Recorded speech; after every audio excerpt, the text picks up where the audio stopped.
Good afternoon. My name is Ali Shohaimi. I'm the Executive Director of Enrollment Management at the American University of Sharjah. I am very pleased to have this opportunity to welcome our new students and their parents to our university. For the first time in the university's history, the current circumstances compels us to reach out virtually to you. The traditional approach of meeting you in person on our campus to greet you and to give you a warm welcome has always been a momentous occasion for us. Surely the same is true for not being able to have the usual on-campus engagement with our first-year students during the orientation week. Unfortunately, both of these events are not possible for this fall semester. Today, we are obliged to face a new and unprecedented reality, one that is not of our making and surely beyond anyone's control. As you know, a few months ago, humanity woke up to an environment where the old normal completely pivoted to a new and challenging normal. The sudden shift that occurred tested our resilience as human beings. We were and still are under tremendous pressure to adjust positively to the new circumstances to be able to continue with our lives. The impact on our livelihoods, mobility, and personal interactions suffered dramatically. A good number of businesses went bankrupt. Some people lost their own source of income. Families disconnected. Children lost the joy of playing, and people were confined to their homes for prolonged periods. All in all, the experience changed our perspective on life itself. No longer did we have the luxury to take matters for granted. However, instead of casting a shadow of gloom on the situation, we should envision a light shining on new opportunities that will arise in spite of the current difficulties. We need to shift our energy to seek solace in our deepest convictions and take responsibility to move forward and deal with this challenge with fortitude.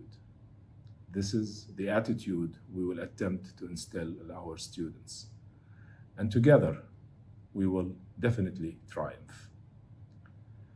At AUS, we accepted this reality and energetically set forth a planning process to support our incoming students. On the financial front, the university offered merit scholarships to deserving applicants to ease the financial burden that may have impacted their families due to the pandemic. Moreover, additional financial resources were allocated to offer need-based financial grants to qualified applicants. The plans also included introducing measures to surpass any potential hurdles for a smooth and uninterrupted transition to university life for our new students, as well as an amiable educational experience for our enrolled students. After thorough collective deliberations and assessments of the prevailing health environment, the university decided that the most prudent approach will be to operate online this coming fall semester. This, of course, is with a caveat to pivot to other modes depending on developments. The core reason for this decision, of course, is safety and the well-being of the campus community. Our Chancellor and the Provost will share with you their thoughts about this matter in their upcoming presentations. Our immediate concern, however, was preparing you, our new students, for a successful first semester start. We started early by reaching out to you to guide you and inform you of steps to take to finalize your admission process. We sent you information about the importance of completing your admission process by submitting the English proficiency test scores, sitting for placement tests, and submitting official documents and credentials. In case you did not sit for the irregular TOEFL and IELTS English proficiency tests, we introduced additional options for you to sit for. 3 such options were communicated to you, which included the TOEFL IBT at Home editions, IELTS Indicator, and Cambridge English LinguaSkill Online. We hope that these options were useful for some of you and helped in giving you the opportunity to meet this admission requirement. If for some reason you were unable to sit for any of the English proficiency tests, please contact our testing center on testingcenter@aus.edu to provide guidance and support. We also prepared our platforms for you to take the required placement tests online. These tests are required of all applicants. If you have not taken these tests yet, you will have an opportunity to do so during the orientation week. I will share the details with you shortly. The final stage of completing the admission process is to submit all required documents and official credentials. We started this process in early July and contacted all admitted applicants to schedule a virtual meeting with the admissions staff to submit the documents. Again, if for some reason you did not complete this process, our admissions staff will be available to help you finish the process during the orientation weeks. Sorry, it's the orientation week. Details will follow. In addition to the aforementioned, our Information Technology Department, IT, prepared an IT orientation program and sessions scheduled between August 16th and 20th. Some students may not have had the opportunity to sit for these sessions. If you were unable to attend any of these sessions, additional ones have been scheduled between August 25th and 27th. To prepare for the orientation week, various units associated with the planning for the week's activities worked diligently over the summer to develop informative and engaging programs. All events of the orientation week will be delivered virtually this fall semester. A detailed orientation week program has been shared with you earlier. Please visit the orientation week webpage on the AUS's website for complete details. The program is full of informative and engaging activities. All admitted applicants are required to attend the virtually scheduled events. This means attendance is mandatory. Failure to attend the scheduled events will create confusion and impact your registration for courses, hence delaying the start of your semester. I'll take the next few minutes to run through the program and then take any questions that you may have through the chat feature available for you. Starting tomorrow, Saturday, August 22nd. First of all, you will be checking in tomorrow, and then it will be followed by peer leader and orientation group meetup. These are our peer leaders who are going to be supporting you throughout the orientation week and beyond. These are our students who are, leaders per se in their attitude and the way they deal with, carrying functions and activities. So this is a very important first step for you to attend, because you will know who your peer leader is, and then you will be always in touch with the peer leader to assist you throughout the whole week and beyond. Then we will have a session for academic policies. If you don't attend the academic policy session, that means you are going to be very confused. You will not understand what it means to have a certain letter grade. You will not understand, the policies related to, attending classes, and so on and so forth. So this is a very critical session. Please make sure that you all attend this session. Of course, the next session goes without saying. First year experience, academic support center. The students who are showing up for the first time on campus, they are going to be needing a lot of assistance. The first year experience provides such an assistance and also provide more than just the first week. It's the whole year that you are on campus. The first year experience program will be providing guidance to you throughout. Then you have minors fairs and a faculty panel and careers panel. Then you have you will have a message to the parents after that. And then you will have a show or maybe a talent. You can share your talent with student council. It's really an interaction with student council there to identify talented students and in different areas. Then on Sunday, August 23rd, we have a lot, certain activities like student skits on community policies. You have a peer leader and orientation group meetup again. You will have student success rotations, and you can watch a movie at night, and this will be organized by the student affairs our colleagues at Student Affairs. Monday on August 24th, if you have not completed your file in the early phase of file completion that we have established since July, then please make sure you do that starting on Monday, August 24th. You will have the whole day to complete your file. It's a straightforward process. You will have a booth in our virtual platform where you can go. It says complete your file. You can go and click on that, and it will take you to the complete your file station, where they will assist you to complete your file. The same thing, on the same day, you have an opportunity to take placement tests if you haven't done that. And also there will be a booth for that as well. And then we will have library tours and athletic tours. And, also, basically in the orientation, in the booth in the platform, you will have booths for these things that you can visit and access. Now, the next one is a critical one because this is where you will meet your college and or school. This is where you will meet faculty members. This is where you will be advised. You will be given information about how to register for classes, what courses you will be assigned. So this is a very, very important function. Please do not miss that function because this is where you have a reception as well as an academic orientation and advising for courses to be taken. Then we will have other functions towards the end of the day, like full body workout, interview, scavenger hunt, with the student council and so on and so forth. On Tuesday, August 25th, we will have a similar thing. We'll have file completions, placement tests, library and athletic tours. And then we will have IT orientation sessions. If you have missed the earlier ones in between August 16th and the 20th, then you have an opportunity to sit for the IT orientation sessions. This is on Tuesday, Wednesday, and as well as on Thursday. And of course, beside other activities that are fun activities organized by our student affairs colleagues.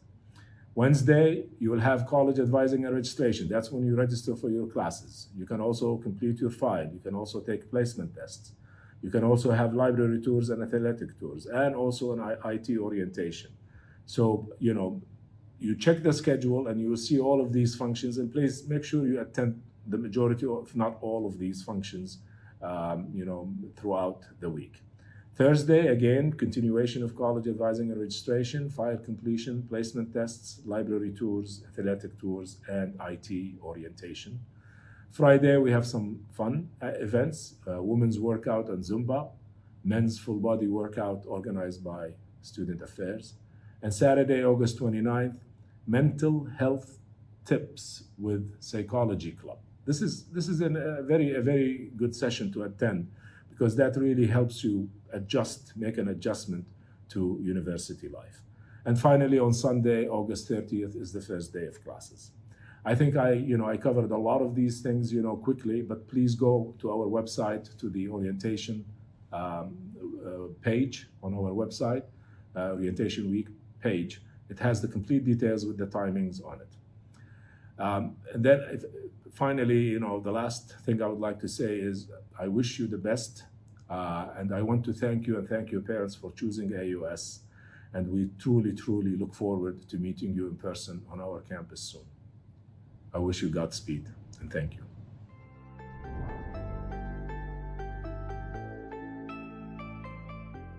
On behalf of His Highness, Sheikh Dr. Sultan bin Mohammed Al Qasimi, member of the UAE Supreme Council, ruler of Sharjah, and president of the American University of Sharjah, the Board of Trustees, and all of the students, staff, and faculty, welcome to your new academic home, AUS. To the new students, congratulations on your acceptance.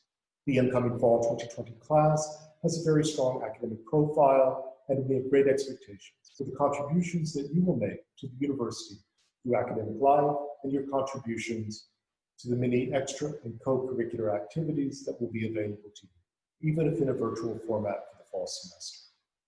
I extend a special welcome to the families of new students. We realize that higher education is a significant investment, and we appreciate the confidence placed in us here at the university. The achievement of AUS alumni are an indication of the value of an AUS education. Their accomplishments are numerous and varied, from being the youngest Arab woman to climb Mount Everest to leading the UAE Mars mission.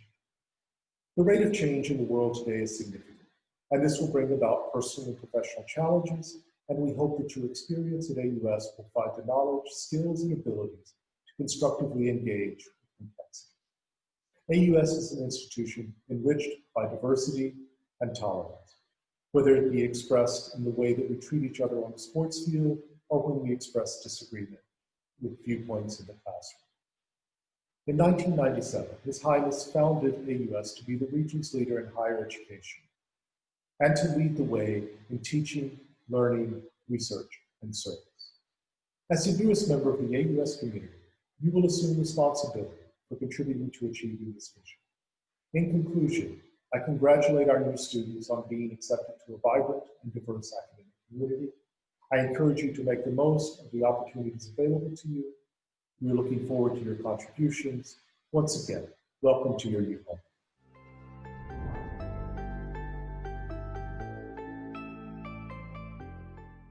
My name is Juan Sanchez, and I am the Provost and Chief Academic Officer at the American University of Sharjah.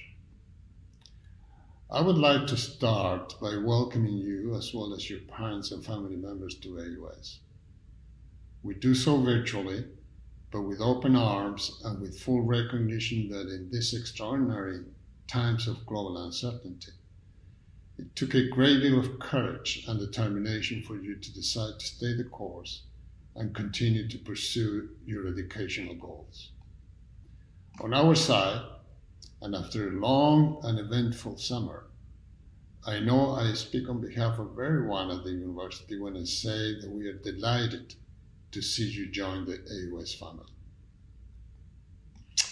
We will certainly miss your vibrant presence on campus this fall, but let me assure you that we remain committed to make this your first year educational experience commensurate with the level of excellence that has characterized AUS throughout its history, and no doubt has been a deciding factor for you to join the university. Let me take this opportunity to direct a few comments to the parents and family members of the students who join us this fall. We fully recognize that your sons and daughters are joining AUS because of all the time, energy, love, and resources that you have invested in their development.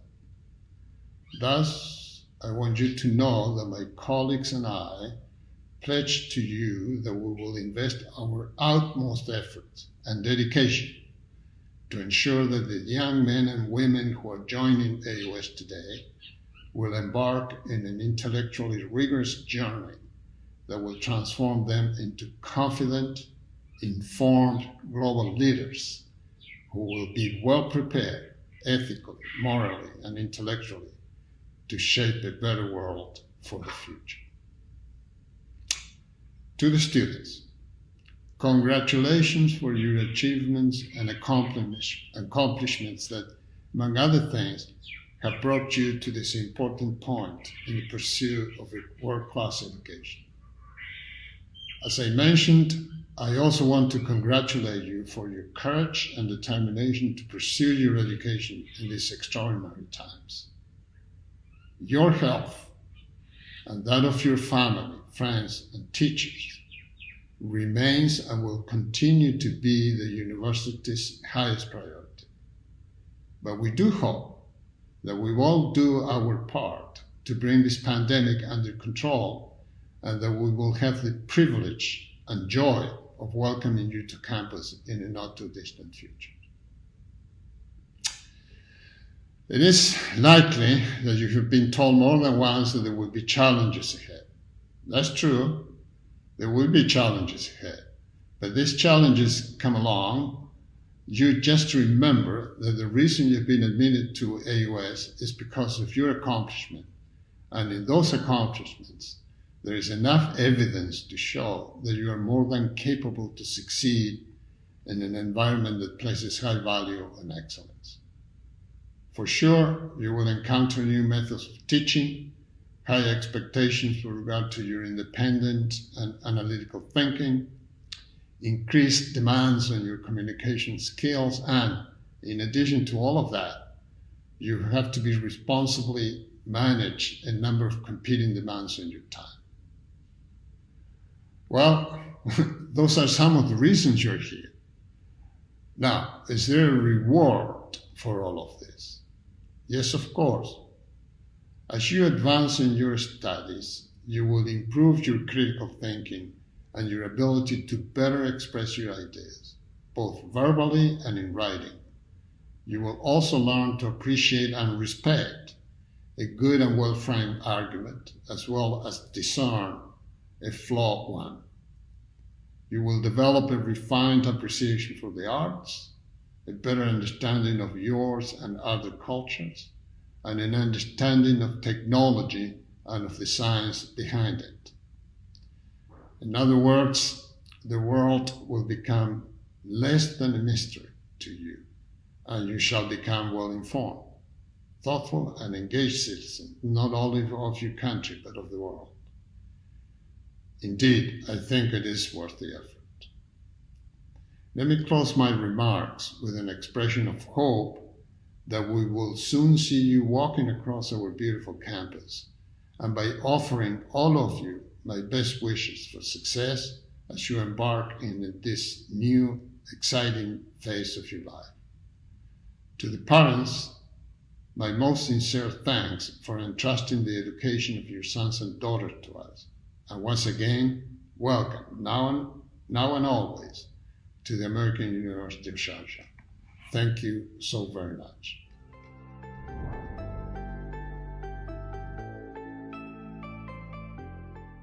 Hi, I'm Lisa Bardell-Moscartello, Vice Provost for Student Life. I want to congratulate you on for being admitted to AUS. You are now a proud AUSer. I have the opportunity to work with a great group of people from the Office of Student Affairs, or otherwise known as OSA. You will get an opportunity to meet some of the staff virtually during orientation and when you return to campus in person. The staff is located in different areas on campus: the Student Center, the sports and athletic facilities, and student residential life areas on campus. We are here for you. I encourage you to get involved in what we have to offer. You are joining a diverse group of students from over 85 different nationalities. Take the opportunity to meet as many people as possible. You can do this through OSA. We have 80 different organizations to get involved in. We have culturally based organizations and also organizations based on other interests, possibly an academic major or other avocational interests. If there is not an organization for you, we will help you make it happen and help you start one. We have an active student leadership program where you can enhance your leadership skills and practice those skills you need for the global marketplace. You can find out about opportunities on leadership and community service and outreach by following OSA on Instagram, AUS_OSA.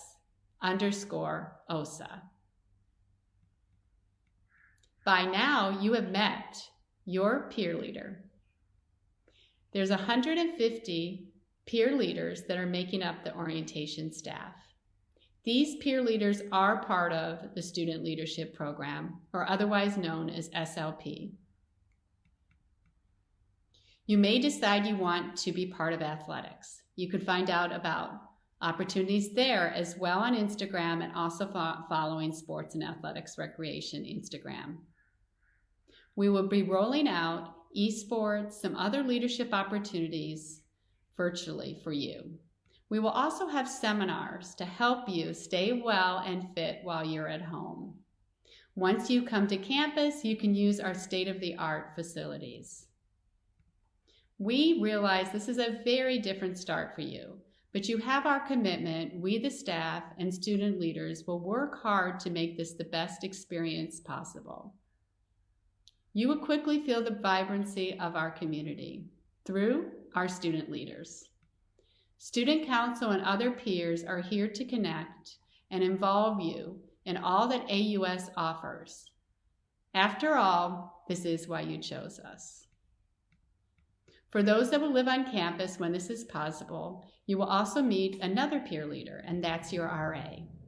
Stay tuned as they're looking forward to meeting you virtually before you come to campus. I am thrilled to welcome you to the AUS family. Please know I'm committed to your extracurricular success, and so is the Office of Student Affairs.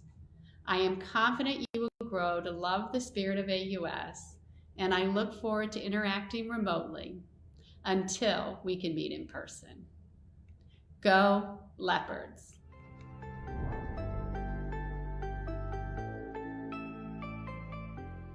Honorable members of the academic community, faculty, respected parents, and the freshman class of fall 2020. Thank you for being here with us during these unprecedented times. I hope you're all safe and doing well. My name is Marwan Ahmed, and I am the current Student Council President. I would like to start by congratulating all of our freshmen for being able to overcome the challenges they faced over the last few months, and for successfully securing a seat at the American University of Sharjah. Given the current situation regarding COVID-19, I am sure you're all filled with feelings of uncertainty. However, I can proudly say that you have made it this far, and you are here with us today. You have pushed yourselves to limits you never thought existed, and you were put in situations you never would have even imagined. With that being said, today marks the first day in which you, as students of AUS, begin carving the path towards the future you envision. The journey you are about to embark on is full of challenges, hardships, obstacles. Nevertheless, it will also be a journey rich with knowledge, experience, and friendship. Always know that any obstacle you may face is going to help strengthen your character, develop your personality, and enhance your skills. Throughout my years at AUS, I met different kinds of people with all the different mentalities and mindsets. I got exposed to many diverse cultures and backgrounds. But most importantly, I had the privilege to be educated alongside them, which opened my eyes to new perspectives. Throughout your years at AUS, you will meet people who will teach you plenty of lessons, just like the people who came into my life. I'd like to share with you two of the most important lessons I learned, which I believe will not only help you in your life as a student, but also in your life after graduation. The first lesson is time management. Efficient time management is one of the key factors in succeeding at university. Doing so will enable you to balance between your academics and your social life. The second lesson is the importance of hard work. You will encounter plenty of people in your life who will tell you that you cannot make it, or that you don't have it in you. I tell you, put in the work and see for yourself. Don't let others tell you what you can and cannot do. What you must do in order to succeed is put in your absolute best in whatever you do. It's not easy, it will never be easy, but in the end, it will all be worth it. Rest assured that the AUS community will do its best to support their students to become the best version of themselves. The Office of Student Affairs is dedicated to enhancing the student life at AUS. Whether it's opportunities through the interest-oriented or cultural clubs, sports teams, volunteering opportunities, useful seminars, and much more. There will always be something available for students to help them grow as people, showcase their talents, and enhance their skills. And even in these hard times, AUS continues to offer prestigious education alongside exciting events that keep the students involved and active. Whatever the circumstances are, AUS will always stand by its students and will continue to support them throughout their journey. Last but not least, your student council is here to represent you. I, Marwan Al-Ahmed, alongside the elected student body, will make sure your voices are heard, concerns are addressed, and your rights are preserved. It is our responsibility as student council to ensure that those few upcoming years you spend at university are the most fruitful, enriching, and enjoyable years of your life. The members of the Student Council are present during this orientation to assist you with your needs and answer any questions you may have. We know that you will have plenty in light of the current exceptional circumstances. So please know that our doors are always open for you, and we encourage you to reach out to us at any time. I would like to introduce some of the members of the Student Council, starting off with Maryam Faour, Zain Hussein, Tala Al-Ataibi, Noor Al-Huda Nawar.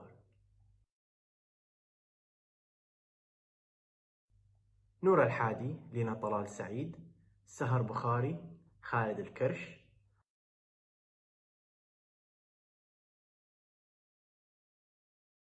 رؤى ظاهر، نور حمدان، هيا الشامسي، ليلى خنفر, and Noor Al-Hawabi. On a closing remark, I would like to welcome you to the American University of Sharjah. Here, you will grow as individuals, challenge yourself to new limits, and acquire the education that you need in order to succeed in your career. Thank you.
Good afternoon, ladies and gentlemen. Assalamu alaikum wa rahmatullahi wa barakatuh. It gives me great pleasure to welcome you again to the American University of Sharjah. And I would like to thank you and my colleagues as well for accepting our invitation to attend today's virtual event. For the remaining of this session, we will take a few questions from our students and their parents. Due to the fact that the time is limited, so we will go ahead and take as many questions as we possibly can. In case we cannot respond to your question that you pose to us during this period, of course, we invite you to go to our platform, whereby we have representatives from the colleges, from all departments in the institution that can respond to your question, and the event is open for the next 2 hours until 7 p.m. Furthermore, the platform will be open tomorrow and for the rest of the orientation week until next Thursday. So if you have any further questions later on, please do not hesitate to revisit the platform to ask any questions that you may have. And to access some of the departments you have 2 options. You can go to the Rotunda, where you can talk to the colleges directly, or to the student center if you have any issues with the student life questions that you want to answer. Or you can also visit the peer leader door, where the peer leaders are available there to support you. These are our students who are going to be with you throughout the orientation week. Also, you can visit the resource fair tab, whereby in that 28 departments are represented, from transportation to file completion to admissions to testing and so on and so forth. So please do not hesitate to put your question for them in case we don't get to your questions in this session. So we will go ahead and see what questions we have right now.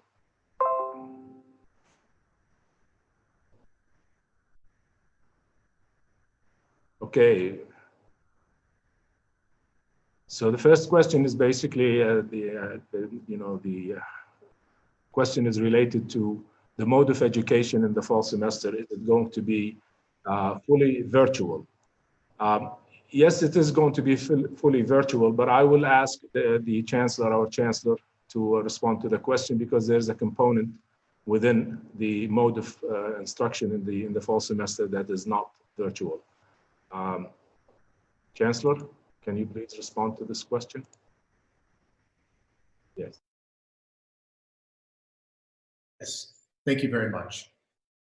With regard to the question of mode of education, as Mr. Shahimi said, we will primarily be online in order to protect the health and safety of students and their families. The Ministry of Education, we will monitor their directives very carefully to see if there will be a change for that. We are allowing specific groups of students on campus, primarily those who need access to research labs for the completion of their undergraduate and graduate degrees, so they're seniors or graduate students and PhD students working on theses, dissertations, and final projects. If we see that the situation improves, the College of Arts and Sciences and the College of Engineering is exploring access to labs for students who are taking courses with lab components. But as I said, our intention at this point is to remain online.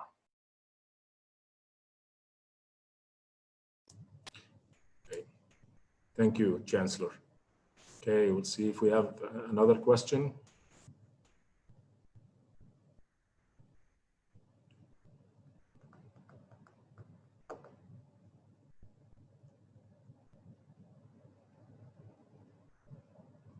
Any more questions?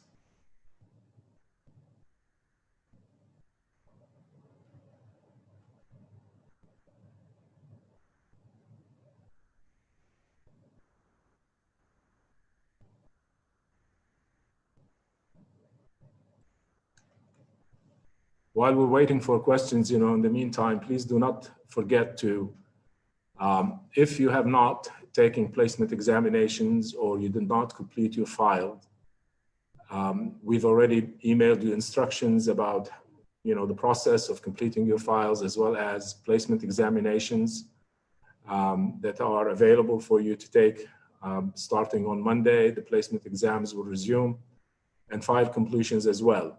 Now, tomorrow and the day after, Saturday and Sunday, are very critical, days for new students, because that's where you will have the opportunity to really get involved in multiple orientation sessions to give you basically an overall view about what is expected of you and how to respond to being a freshman in the university and first year with a first year experience, because we will have multiple sessions to guide you starting tomorrow and on Sunday. The other important session will be on Monday afternoon. That's when you will meet with your faculties, with the colleges. And that's during that time between 3 and 5 p.m., you will have the opportunity to actually visit with the faculty, visit with the dean and associate deans of your college that you've been admitted to. And you will also be given the opportunity to understand, what courses will be required of you, and how to be. They will advise you, give you an advising basically session. And then, from that advising session, they will tell you how to register for classes and courses, which starts on Wednesday and Thursday.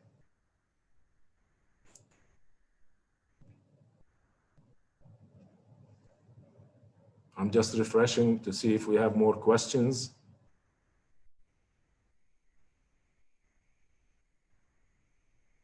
Yes, yes. Okay. Okay, we have a question from Mr. Hamza Umair. How many total undergraduates join AUS each year? Well, this is a very good question. Usually between the fall and the spring semester, we talk on an average between 1,250 new undergraduate students join the university. And I hope you are one of them. You should be, I guess, if you are on this session.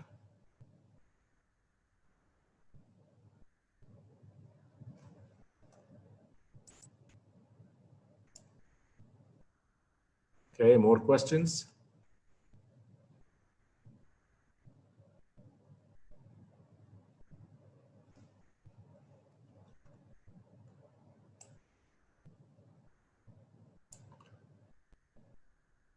Okay, we have a question from Suhail Halim. Can we make a physical tour of the campus and see the departments? Well, we have basically, we've been receiving such requests from students and their parents recently. Again, I will ask our chancellor to respond to this query, if you don't mind, Mr. Mitchell. Yes, thank you. Yes, as Mr. Shamey said, we have had requests to come and tour the campus. And we are looking at those possibilities and also monitoring the situation. As we know, unfortunately, a number of positive cases over the past few days.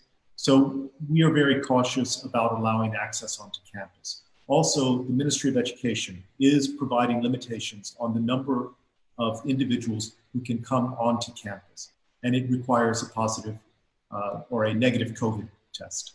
So we are exploring possibilities, looking at the directives that we've been provided by the Ministry of Education, and certainly when the opportunity allows, we will provide tours of campus, although I do very much doubt that that will be in the very beginning part of the semester, unfortunately.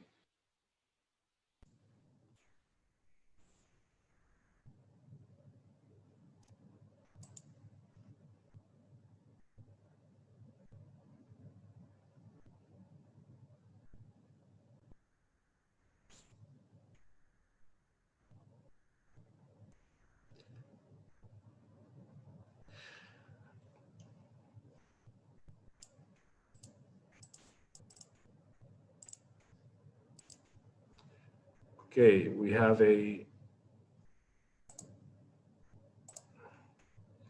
another question from Mr. Mahmoud Abdullah. It's in Arabic. He's asking where would the medical report should be issued from which department, or whether it's on campus or from an external entity. You can get the report from any hospital or doctor clinic in the UAE, as long as it is stamped by the doctor who have conducted the physical and medical examination for you. الفحص الطبي ممكن تحصل عليه من مستشفى حكومي أو خاص، ولازم يكون مصدق من الطبيب اللي أجرى الفحص الطبي.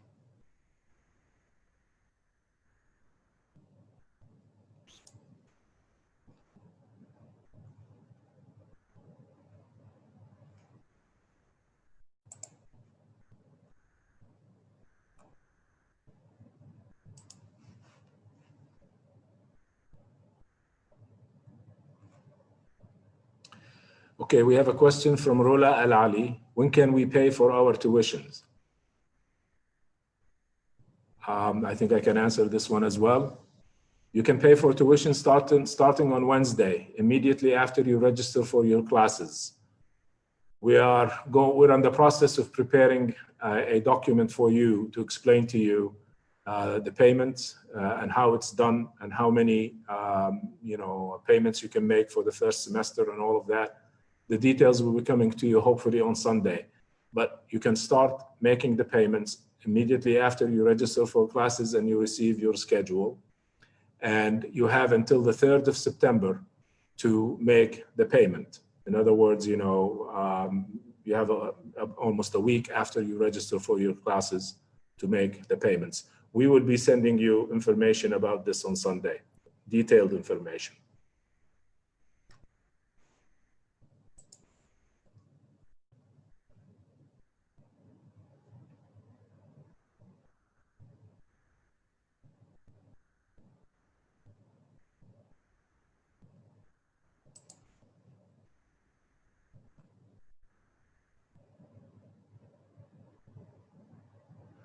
Okay, another question is, when do we choose our courses? I mentioned at the beginning of my welcoming remarks that you will have to meet with the colleges, the advisors from the colleges, the faculty, the dean and associate dean on Monday between 3 and 5 p.m. It will be a virtual meeting. They are in touch with you. They will be communicating with you. You will just need to log in and they will explain the whole process for you, and they will basically advise you which courses you need to take. And then if you agree to the courses and the timings that they provide you, then they will issue a schedule for you. And that will be your schedule for classes. And then basically this process usually is completed the following day or on Wednesday. And then after that, you can make payments if you like. And then on Sunday, the first day of classes will start, which is the 31st, I believe, of August.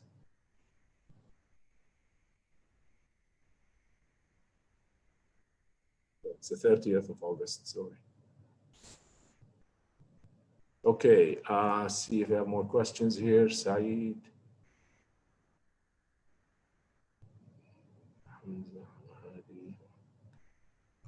Okay.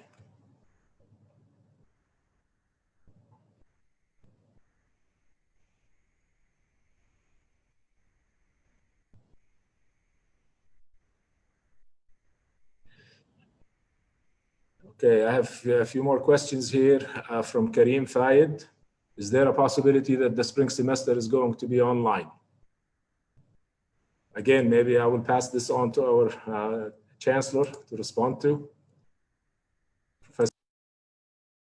Kareem asked a very good question. Unfortunately, I can't predict the future, so I'm truly unsure if the spring semester will be online. We certainly hope that the health situation in the UAE and across the globe improves, that we are back at the university. We're certainly planning for a semester on campus in the spring, but ultimately that will not be a determination made by the university. It will be made based on the circumstances at that time.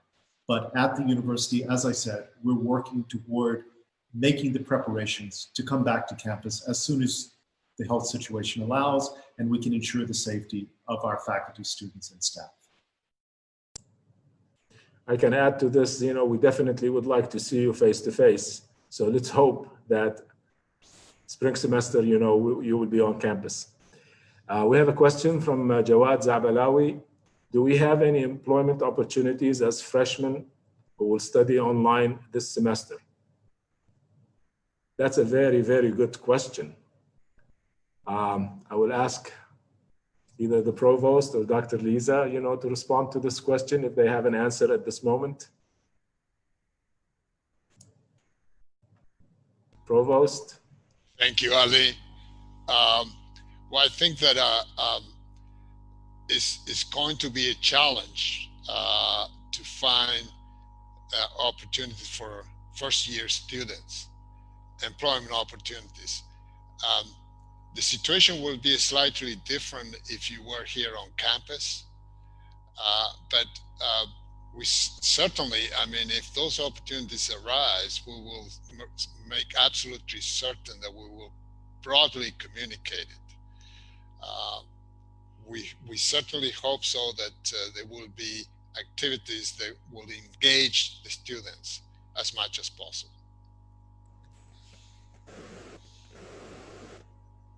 Yes, thank you, Provost.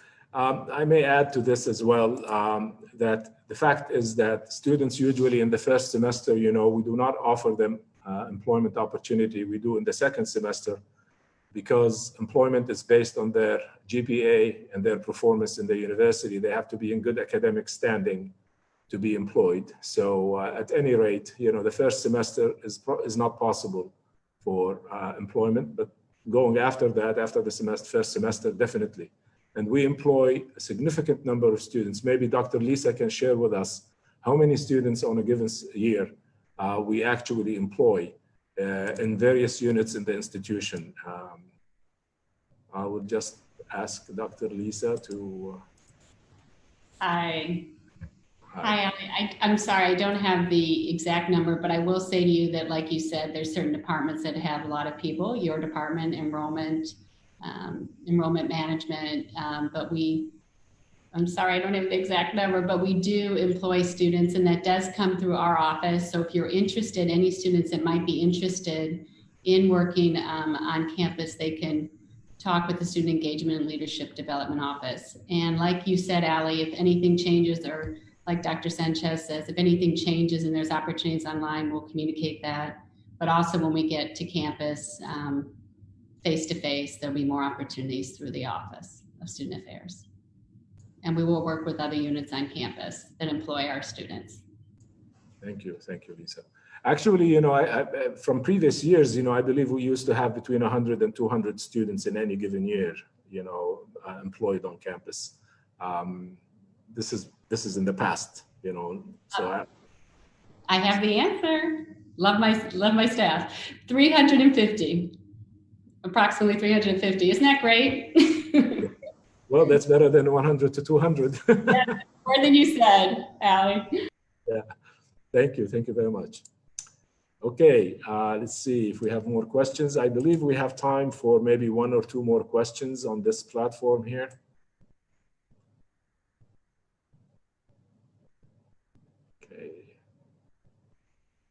Okay.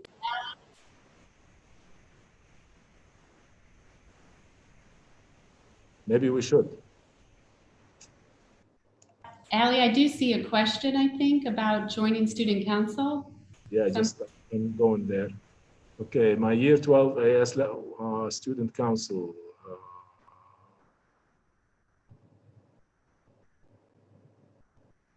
I'm not seeing it here, but you go ahead, Lisa, if you want to answer that question about Student Council. Yeah, I see it in the chat. Marwan could probably answer that for us a little bit on how they can get involved in Student Council. Yeah, okay. Okay, Marwan, can you please answer the question? So I cannot see the exact question, but if you want to get involved with the Student Council, throughout the events, there are going to be plenty of volunteering opportunities in which you'll be receiving certificates, and you're going to be able to help Student Council, and not only Student Council, but also other cultural clubs. And it's a very good opportunity for you. That answers your question. Yes. Hello.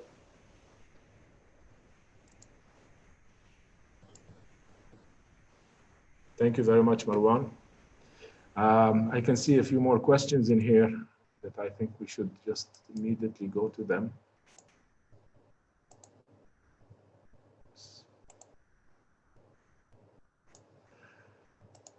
Just give me 1 second here to reach that.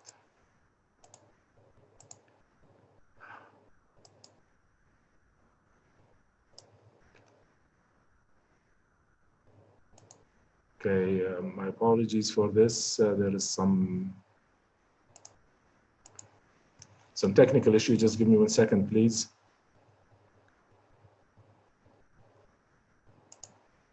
Okay, we have a question from Nizar Purail. The question is, for students taking deferral to spring semester, how will the classes be aligned with respect to the classes starting in the fall, in this fall? Also, how many students are accepted for the fall semester versus spring? Okay, for the first part of the question, I will ask the provost to respond to. As far as the second part of the question, how many students are accepted for the fall semester versus the spring? We usually take about between 1,000 to 1,100 students in the fall, on an average about 250 to 300 students in the spring. Can I ask the Thank you, Ali. Yes. After the students meet with the academic advisors, they will develop a schedule of courses that they should take, and depending on what you take on the fall will be the schedule for the spring. So that interaction between the student and the academic advisor is going to take during the orientation session is extremely important, so that you begin to develop a sense of what courses you need to take. I hope that answered the question.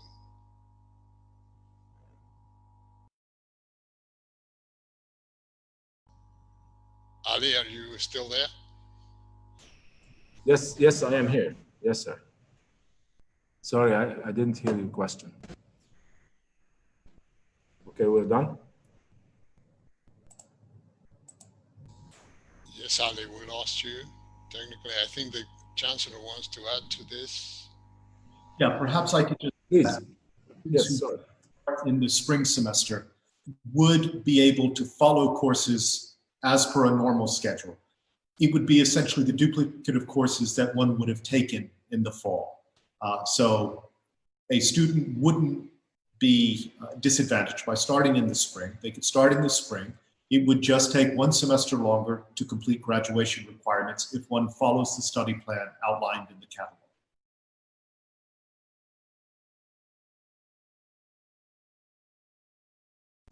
Thank you, Chancellor.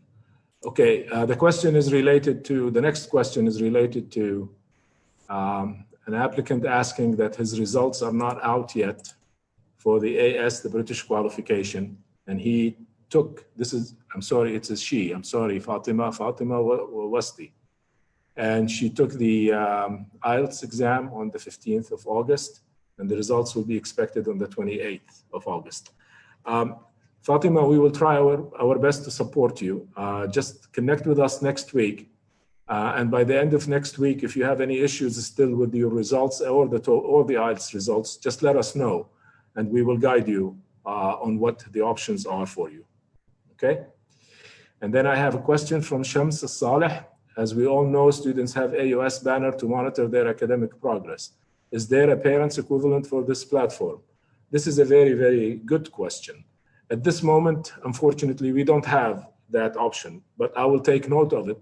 And hopefully, we'll pass it on to our IT colleagues in the IT department to see the possibility of having this available for parents. Now, the other option is you can give your password and access information to your parent to access this website if you like, which will basically display the same information whether we give them access or you give them access. I think it's the easiest thing to do is for you to give them access so they can access the information on banner, because it's the same information whether it's for parents or for students. So unless you don't want your parents to know what's going on. Okay. May I also respond? Yes, sir. Yes. Because I think it's an important question. And I think that it gets to the heart of that transition from life as a secondary school student to life as a university student. And here we treat our students as adults, as they are, and expect them to take responsibility for their performance. And if there is an issue, we expect the communication to take place between students and their parents. Because I think that's part of this transition into university life and into adulthood, which is a large part of that transition to life as a university student. Thank you, Chancellor. We're getting a lot of questions, by the way. This probably could take us to midnight if we let it go. So we're going to extend the time allotted for this session to respond to more questions. And then, hopefully, I don't know, we'll give it 15 more minutes to see how it goes. Okay. We have a question about training opportunities related to the field of study. Does AUS offer training opportunities related to the fields of study? I ask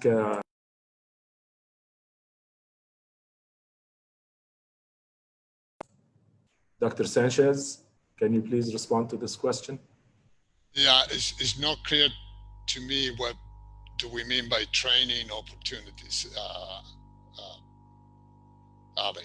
Yeah, it's opportunities related to their field of studies. In other words, I think it's probably related to the end of their fourth year, where they have to do a 3 months,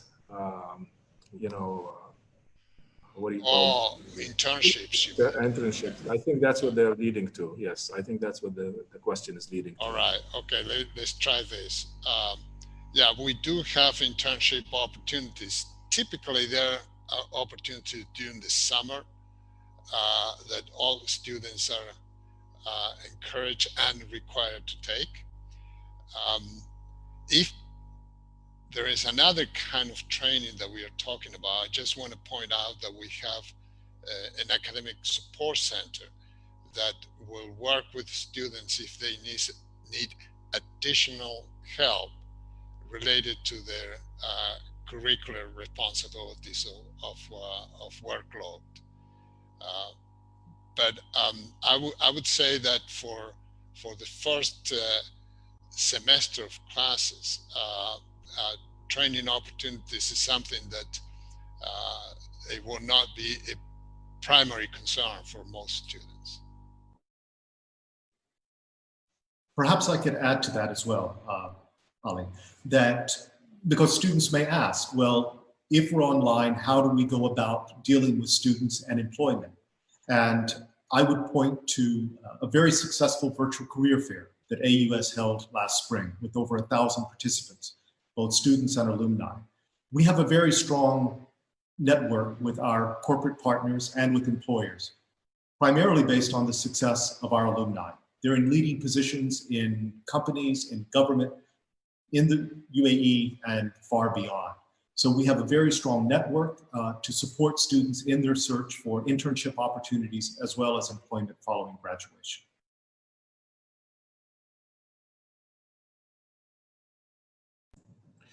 Okay, we have a question from a student. I don't have the name. Will students be required to take the PCR test? Perhaps I can answer that. Chancellor. Yeah. Currently, the Ministry of Education, in the guidelines that they have issued to universities, would require a negative test for anyone coming onto campus, whether that be students, staff, faculty, or visitor.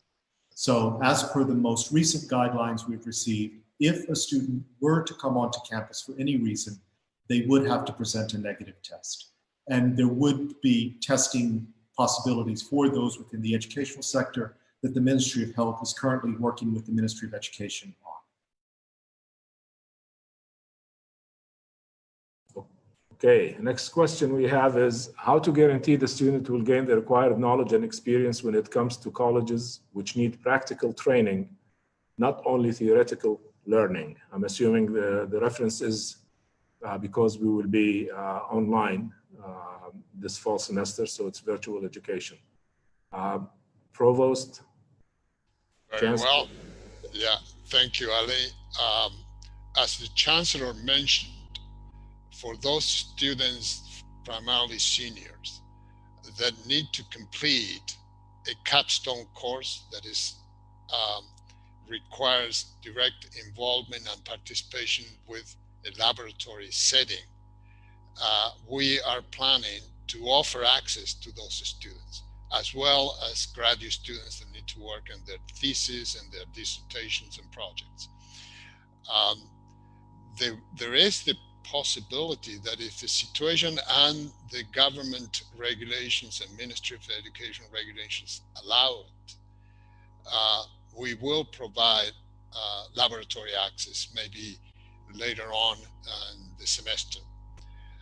We have also tried to be very careful on how we schedule those laboratories, so those that will have intensive work in the lab, those courses will try to be offered in the spring, which again, we hope it will be, the situation will be, if we are careful enough during the fall, will be such that will allow us to welcome you all on campus.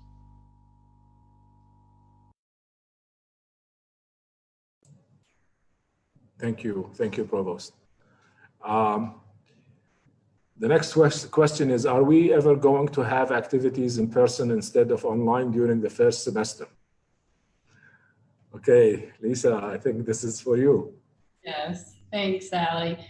Well, as our Chancellor has said and the Provost, it's really depending on what happens, with how things improve, the health of the community, what we hear from the Ministry of Education, the Ministry of Health and Prevention. So at this point in time, we're going to do our best virtually. As you see in the orientation, we have many, many great things planned, Student Council, and also for Week of Welcome. So at this point, it's virtual, but if we get an opportunity, don't worry, we will definitely communicate to you if there is an opportunity for us to have any activities. And I know Student Council will too. So please follow us. Instagram will let you know, but we just really have to wait and to see how things improve in the health of everyone. Chancellor, do you want to add something to this?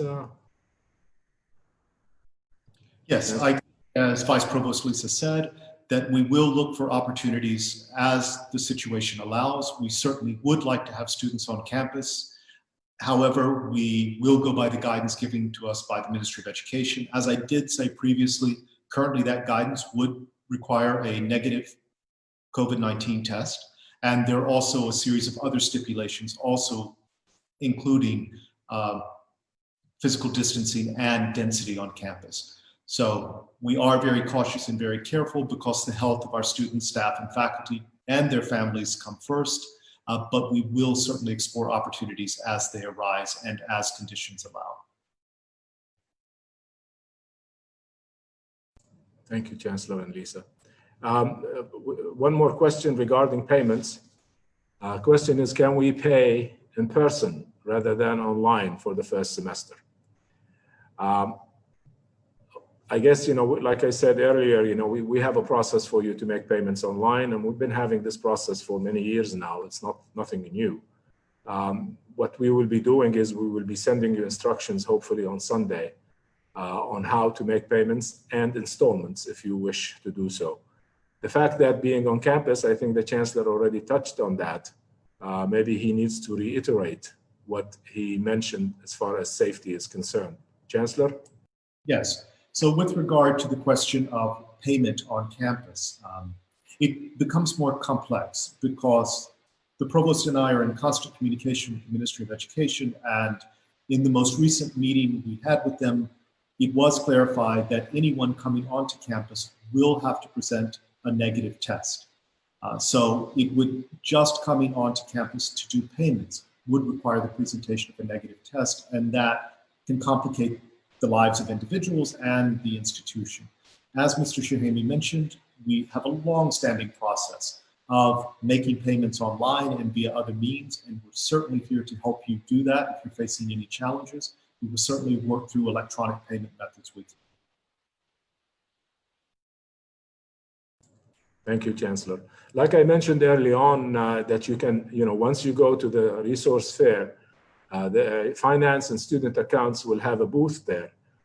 Talk to them and express, if you have issues about making online payments, they can guide you for other options to make the payments. And I'm sure they have different, ways of approaching this. Just in case that you have some issues making online payments, they can provide options for you. Okay. How many students to a class?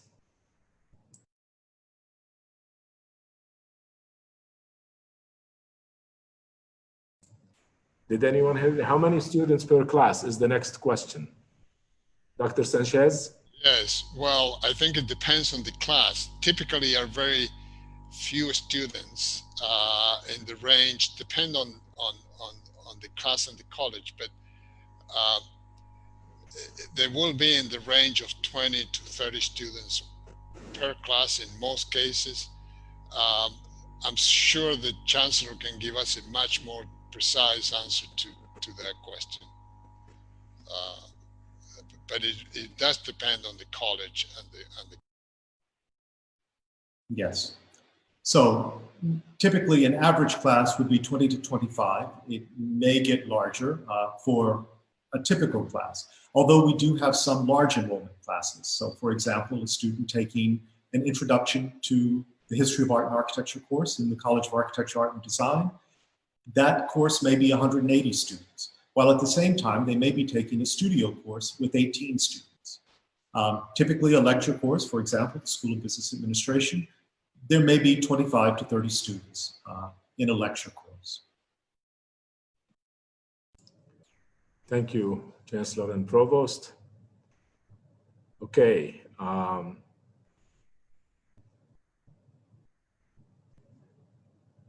Okay, the next question is, how do I obtain health insurance through AUS?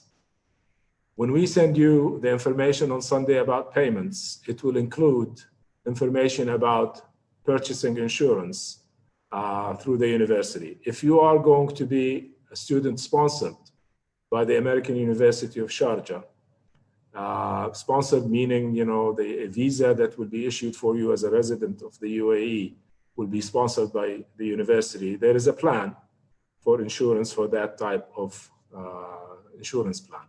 There are two types. One type is you either have your own insurance and there is a minimal fee to pay for this. And there is another plan where we will provide the insurance for you if you are sponsored by the university. Wait until Sunday. And again, if you want specific information, please visit the booth for student accounts after this session. They will give you complete details about the insurance plan. We will send you on Sunday as well complete details about what are the two plans and who qualifies for either one of them.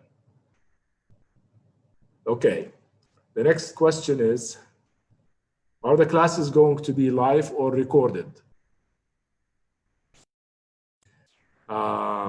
Provost, Chancellor? Well, as we said, the classes are going to be online, and the majority of those will be synchronous classes. That is, they will be live, so to speak. There is the possibility that some faculty members may choose to record the lectures, and that will be an opportunity for students that may want to revisit the lecture or may, for whatever reason, could not do synchronous communications, take it again. But the plan, by and large, is to have the classes to be live and synchronous.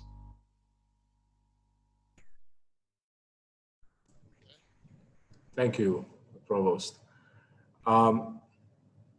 The next question is, what is the university's current approach or plan for international students and their process for studying and beginning their first year with AUS?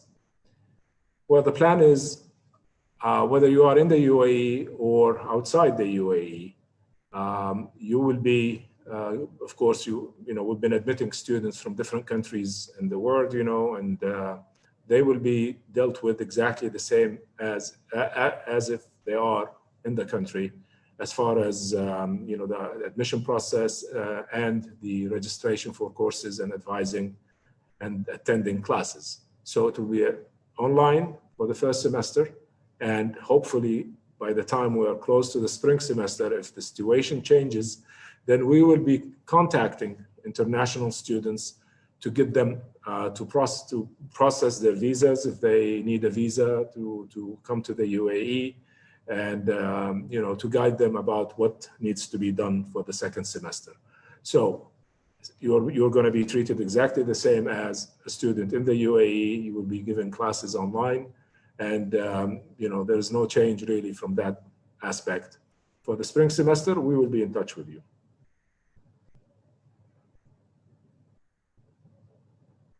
Okay, what is, okay. We're getting lots of questions from students saying that they have not been allocated a peer leader. I think, Dr. Lisa, maybe you should respond to this, please. Just before you respond, I just want to make a comment about this. The reason for this is probably because a good number of students, their admission process was not completed in time to assign a peer leader to them because they were missing some documents or the results were out late. So this happens. So Dr. Lisa, can you please respond to this? Sure, absolutely. In the resource fair, there will be a team leader booth to help every student. So right after the resource fair, the student that doesn't know who their peer leader is, or possibly, like Ali said, might not been assigned yet, we will make sure we take care of you in that booth. So again, look for the team leader booth right after this session in the resource area. Thanks, Ali. Thank you. Students saying, it says basically, I did not get a peer leader. Is that okay? Well, no. Can I answer?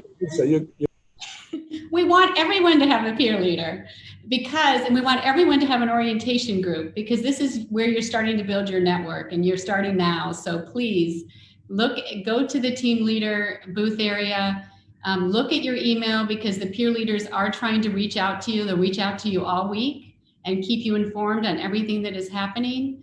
So please, it is important that you have a peer leader and you can meet your other peers. So please do that, and look out for us following up with you. Every peer leader, we have 150 peer leaders that are there for you.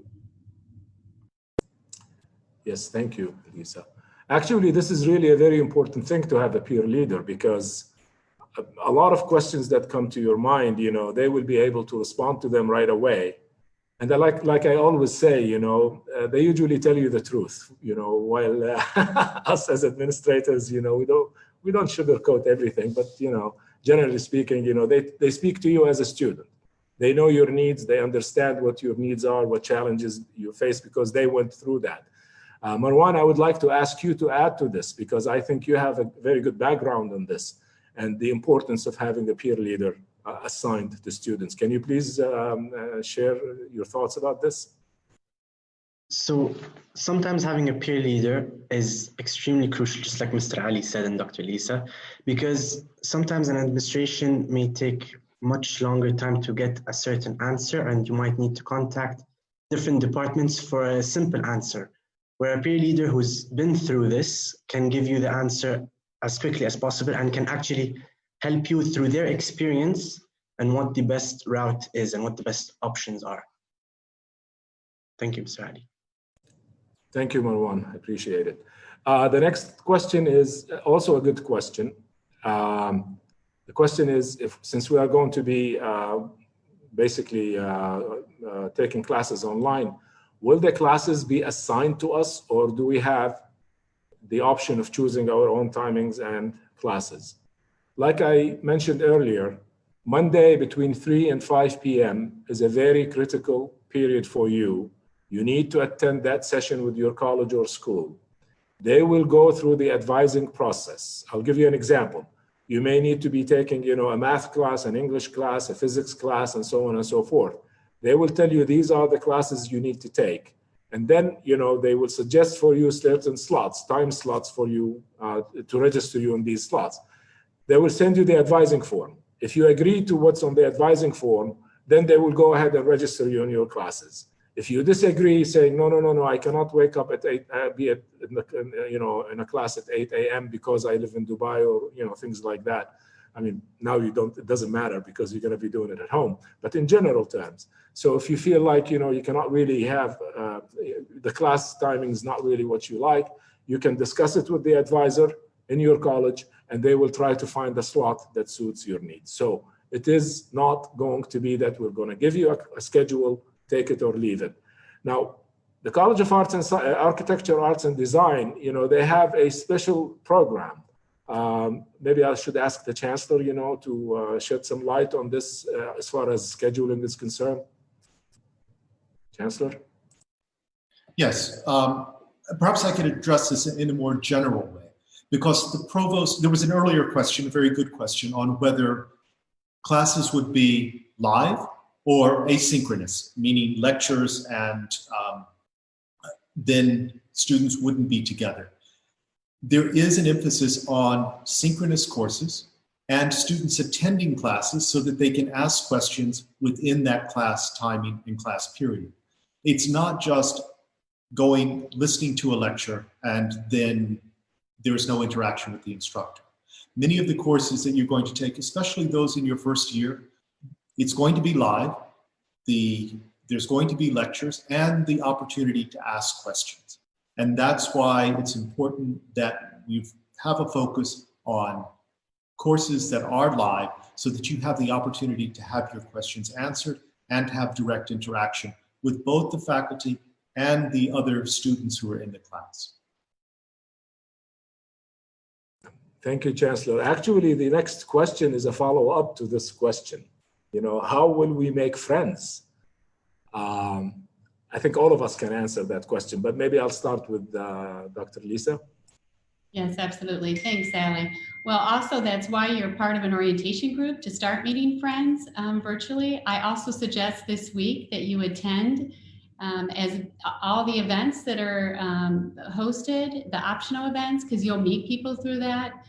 Marwan probably could say something too about this, but that's where you're going to meet your friends. And I know it's a little bit harder this semester, but we're going to provide virtual opportunities where you can start to do that. Also, you'll be able to join student organizations. So that will happen in an organizational fair, student organization and club fair, and that will happen virtually. But you will be able then to meet and tell us what clubs you're interested in, and they'll have follow-up meetings with smaller groups of students. So you'll be able to meet people that way extracurricularly. And then of course in your classes you're going to meet folks too. But I'll let someone else speak about that. But I'm so glad you asked that question, because we want you to meet as many people as possible. And that's really what the vibrancy of the campus is when you join us in the spring, but we're going to do the same for virtual too, so you can meet as many people as possible until we can be together. Just to add to Dr. Lisa's, so the Student Council is hosting plenty of events during the orientation. We have 6 or 7 events that are already set. It's a good opportunity for the students to be able to meet others and to actually play games, as we have many fun games, interactive games. So it will be a very good opportunity to meet new people and to meet us as Student Council as well, and to start building your connections and throughout for the whole year. I'm sorry, Ali, one more thing. Also the first year experience, you're going to meet a lot of students through that too, through your first year experience. So pay attention to the emails you get, and the times you'll be together this term will be virtual, but you'll get to meet friends through that process too, as the first year experience. Yes, thank you. Of course, the first year experience is a very important program. They will be with you throughout the first year, in touch with you, connecting you with other students, whether they are first year students or university students who've been there more than 1 year. The next question is a very interesting question, because it talks about, since we are new students in the university and we don't have a GPA yet in the first semester, how will the pass-fail grade work. Provost? Okay. Well, you will be given a letter grade that will be posted, and after the grade is posted, you will have the choice, in consultation with your academic advisor, and we strongly advise you to talk to your advisor. You will have the choice. You have to make a choice whether you want to have your letter grade, whatever it was assigned, or transform that into a pass grade. It will be a challenge for and for the GPA to be determined. That grade is not going to count to your GPA. So that's the reason we want you to carefully think about your choice and have a conversation with your academic advisor. Over long term, probably that can be resolved with other grades, and we do hope that the system will not become beyond this your first semester here at AUS.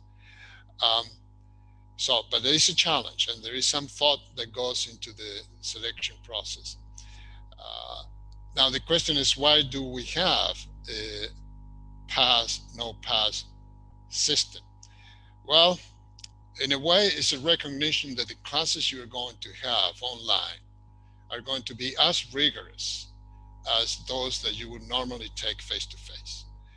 But we do recognize that many students will have additional difficulties that may be not so severe in the face-to-face context. So we're giving you that opportunity, but we really want you to use that opportunity in a thoughtful and mature way. But hopefully we won't have to keep a system of that nature for too long. Thank you, Provost. Since we're getting a lot of great questions, really informative to other students, I'm sure my colleagues wouldn't mind that we continue with the session.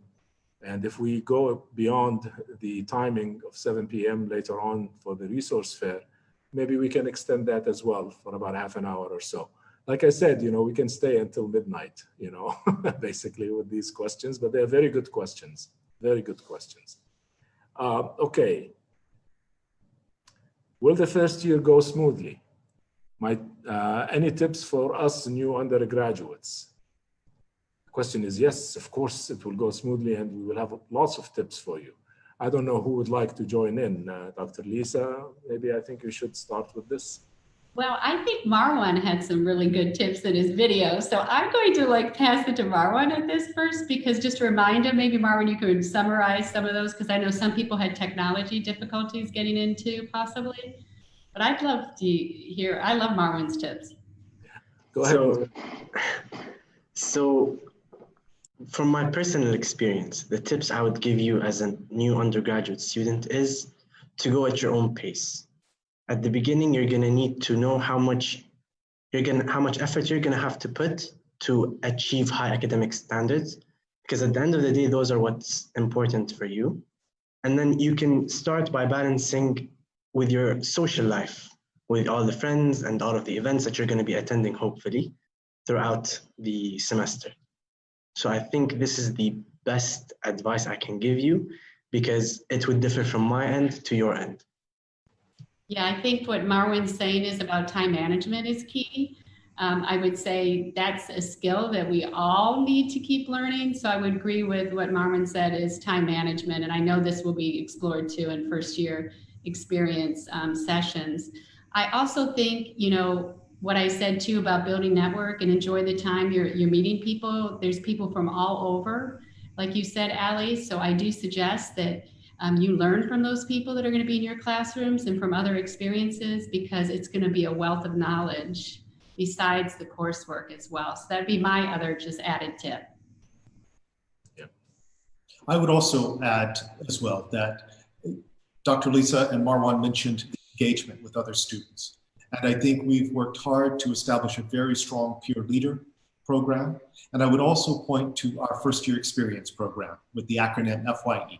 We've developed the first year experience program because we know how challenging the transition can be from secondary school into university. So we've developed a specific tailor-made program, the first year experience, to provide that kind of support for you as you make that transition. And I would urge you to take full advantage of those kinds of opportunities, from peer leaders to the first year experience program. Yes, thank you all.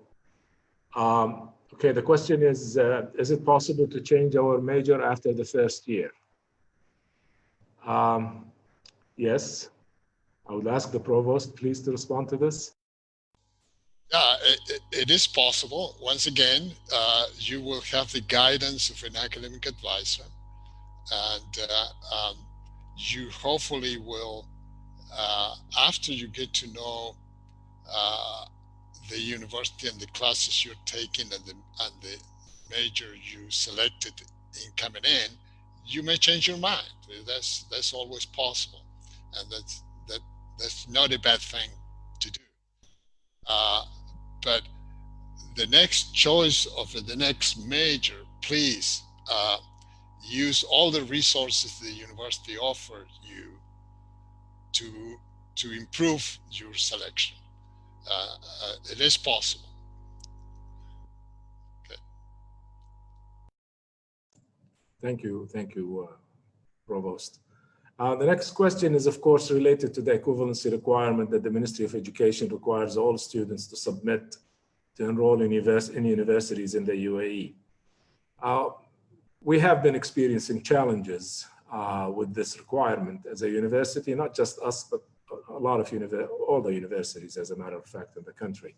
So what we've been trying to do is to support applicants and giving them extensions and allowing them to basically giving them more time to go ahead and submit the equivalency. We are admitting the applicants. They can register for classes.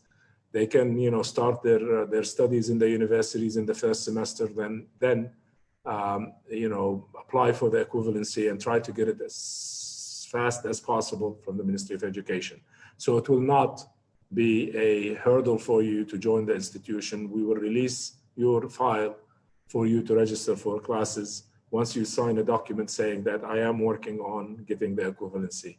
And we believe you and we'll give you time to go ahead and get the equivalency. When will the residential halls be available for students who wish to stay on campus in the future? Okay, Dr. Lisa? Thanks, Ali.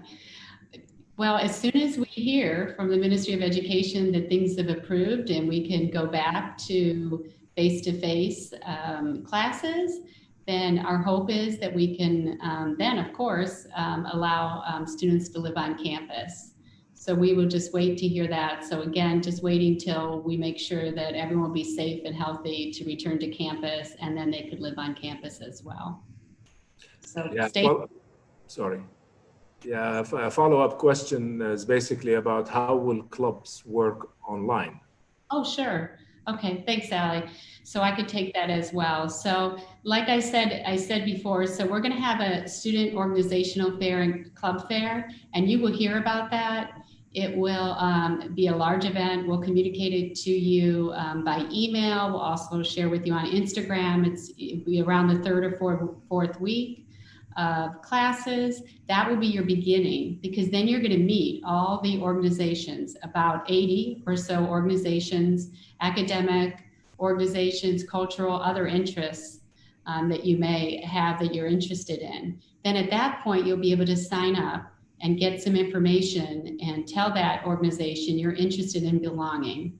And then that organization will work to have virtual meetings and possible programs and events like we're doing with Student Council throughout the week and during Week of Welcome. You can also meet some of the organizations during Week of Welcome, which is during the first week of classes, which will start on the Sunday, August 31st to the following Sunday. And we'll be sent that schedule. You can find too on the orientation page if you go down. And there is different events planned virtually where you can meet some of those organizations as well. So that's the way that we will be working virtually. So you will still have the same opportunities you had if you were face-to-face. It's just going to happen virtually. Okay, thank you very much, Lisa. Do grad students also have orientation groups? I don't think in the same way. There is a graduate student council, and they will help organize things and get students together, but it doesn't work exactly the same as the undergraduate students. And I think that orientation session, Allie, is that on Wednesday? Could you give, I think it's on Wednesday. Yes, it's on Wednesday between 3 and 5 p.m.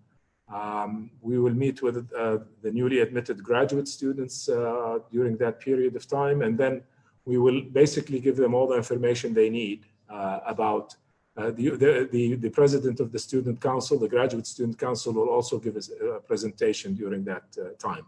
So you'll have an opportunity to meet him and to ask questions related to what you just mentioned in your question in here. Okay. Are graduate students supposed to attend the sessions tomorrow and on Sunday as well, or can we directly attend the sessions on Monday? Okay, that's a very good question. No, you don't need to attend any of these sessions if you don't like to. We assume that you are a graduate student, so you're not a first-year student. You're not transitioning from high school to university, so you've been through the process. And so what you need to do is you just need to attend the session on Wednesday between 3 and 5 p.m. And all the information that's similar to what we are doing with the undergraduate students will be available during that period as well. So you will have an opportunity to basically meet with the faculty, meet with the representatives from the faculty, and they will advise you on how to schedule, how to register for classes and issue your schedule for you. Does AUS compete with other universities of the region in sports, educational or social competitions? That's a big question. I don't know. Everyone can answer this question from here. I don't know. Maybe I'll start with the chancellor and then move on. Raise the question. Does the US always win against other universities? And I think the answer would be yes. We also encourage our students to compete globally, because I think that given our new students and their qualifications, our current students and our alumni, truly, they're operating on a global level. I'll give just one example. There's a program called Undergraduate Awards, where students submit coursework for work they've done in courses. AUS leads the region. In fact, last year, they had more winners and international winners than any other university in the region. So I think that my answer would be aspire to compete globally, because I think our success proves that we are a global leader in education, and our students certainly demonstrate that. Perhaps Lisa or Marwan would also like to speak to this. Marwan, you want me to go first? Go ahead. Okay.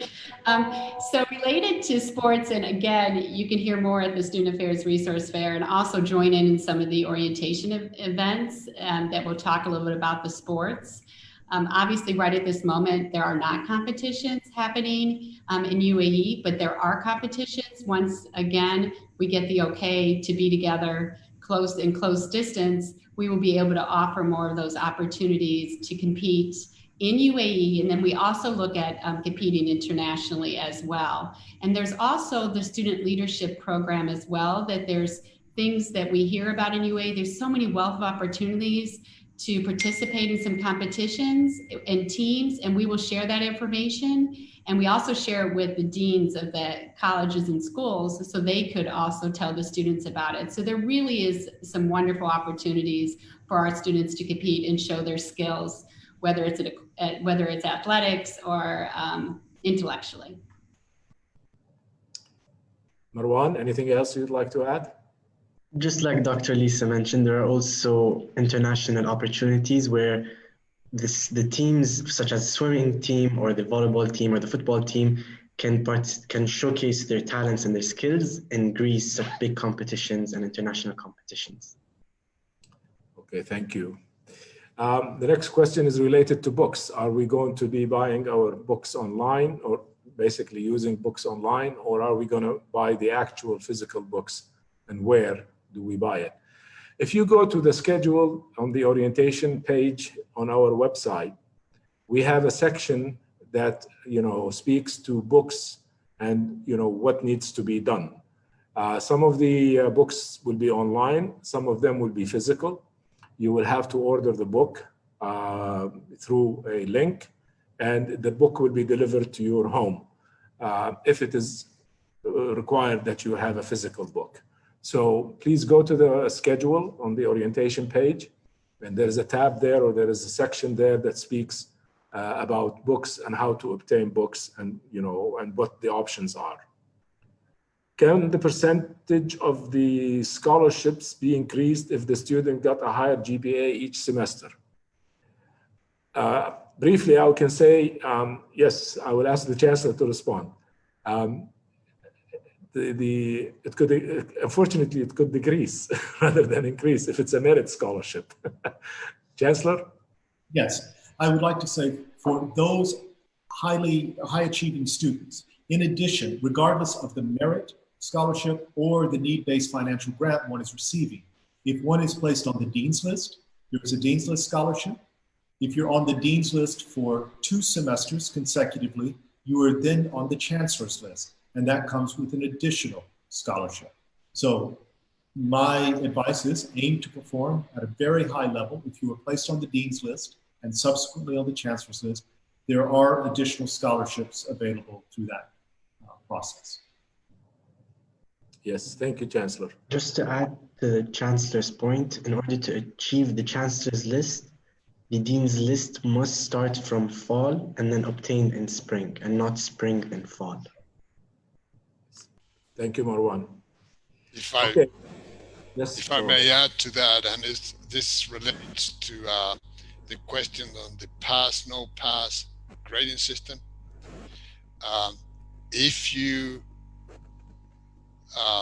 are satisfied with your letter grade, do not change it, because that can help you to get into the Dean's List or Chancellor's List, and therefore it may have financial implications on your future here. Thank you, Provost. The next question is, do we need to download an app, any app, to join online classes? No, you don't need to download apps. Actually, you will be provided with access information to access our basically software that we call iLearn and Blackboard, where all the classes will be conducted through these platforms. Again, on Monday, between 3 and 5, when you meet the colleges, advisors, faculties, and deans and associate deans, they will tell you exactly, how to access the classes. Now, another thing I have to mention that's very important. We communicated with all of you 3 weeks ago about the fact that we are offering training sessions on the IT aspect of education at AUS, and the use of IT in all the technology that basically required of you. And we offered you an opportunity to join these sessions this past week. Every day we had sessions, and we are going to have sessions all the way through the 27th of August, and we may extend it to the first week of classes as well. Please attend these sessions. That will answer your questions that you just asked here, because it's not just basically a simple question that you need to know about, but they give you an overall orientation about the use of technology in the university. And we sent you the schedule. The schedule is also listed on the orientation webpage for the IT training sessions. Please go to that webpage. It has a lot of information. It has a lot of details about what is expected of you and what you need to do. Okay, can you give us a brief introduction about the GPA, or the credit hours? I'm sorry, about credit hours. Provost? Well, most of the courses at AUS, regular courses, are 3 credit hours. Is that what you're asking, Ali? Yes, they're asking for, what are the credit hours, basically, the system itself. Right. So when you take a regularly scheduled course, it's very likely to be 3 credit hours. Okay. There are a few courses in primarily in architecture that may be more than 3 credit hours. I think there are 6 credit hours. But by and large, the courses you're going to be taking are measured in that way. I don't know if that answered the question or there is other subtle issues that you want to discuss. Perhaps I could add that the Vice Provost for Undergraduate Affairs, he will do his presentation. It's in the schedule, and he will provide you with a description of the credit hour system, how it works, how your grade point average is calculated using credit hours. Fundamentally, the UAE Ministry of Education, 15 hours of instruction equates to 1 credit hour.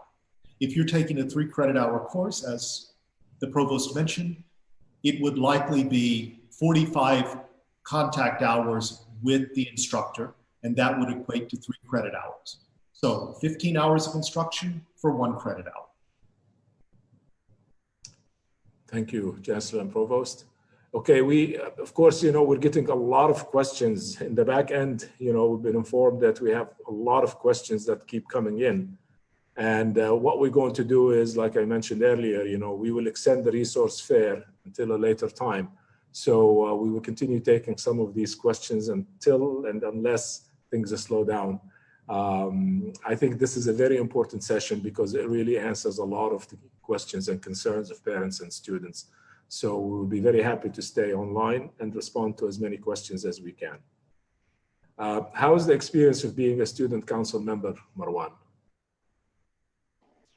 It's been such an honor for me to be a student council member.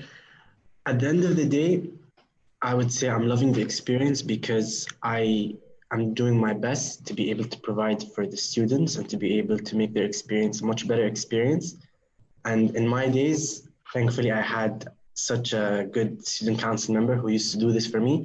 So I understand and I appreciate all of the efforts, which drives me even more to be able to give you and provide you a better student experience. So I'm loving it.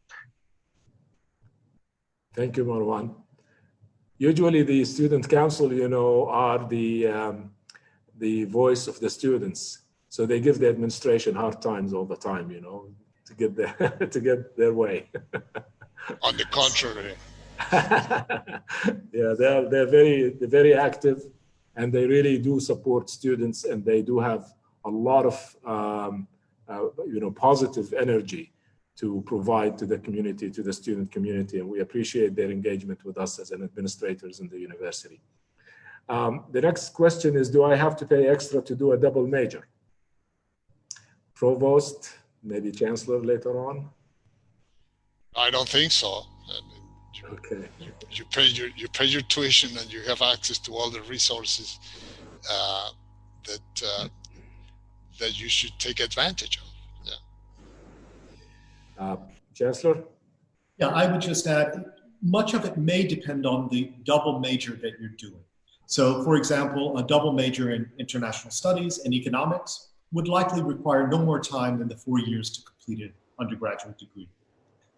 In some cases, depending on the double major, it may be difficult to do a double major in 2 fields. For example, in interior design and engineering. Those are 2 very different fields and would present challenges.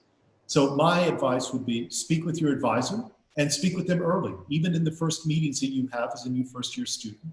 Talk to them about what you're thinking about in terms of a double major. And then you may actually end up talking to advisors from 2 different majors to talk about how your plan of study over the next 4 to 5 years could be worked out to allow you to do a double major.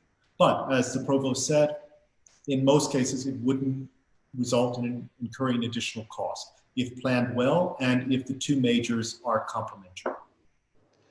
Thank you, Chancellor. Can you please continue with your answer as to the World and UAE ranking of the American University of Sharjah? Yes.